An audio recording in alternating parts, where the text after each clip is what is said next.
আমাদের হাওড়া শহর। আমি আবারও লাইভে আসলাম। এবার একেবারে আমরা ওয়াচ টাওয়ারে উঠে গেছি, আর অবশ্যই চা হচ্ছে।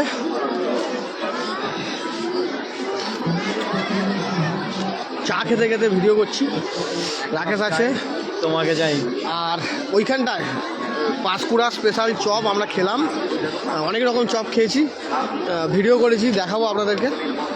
আর এই ঐতিহাসিক জায়গায় এসে সত্যি খুব ভালো লাগছে, আর উপর থেকে এই মেলার দর্শন করতে আরও ভালো লাগছে।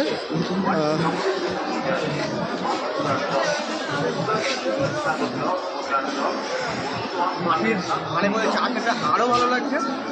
আর আজকে চায়ের আড্ডা দিতে আমরা এসে গেছি উদয়নারায়ণপুর, আমাদের হাওড়া জেলার একটি অন্যতম জায়গা উদয়নারায়ণপুর ব্লক।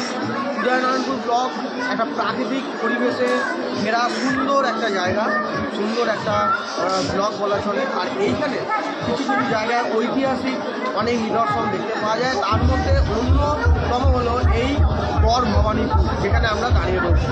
এই গড় ভবানীপুরের ওই দিকটাতে রানীর গড় আছে, আমরা গিয়েছিলাম, এর আগের লাইভে দেখাচ্ছিলাম।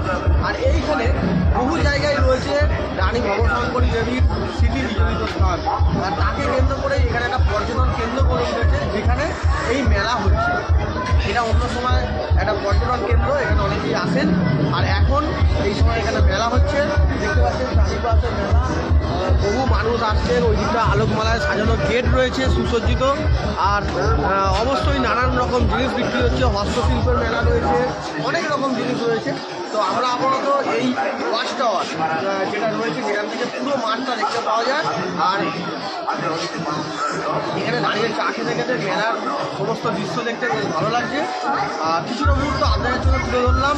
আরও কিছু ভিডিও আমরা করবো, রাকেশ করছে, ওখানে অক্ষয় আছে, নন্ডে আছে, সবাই আছে।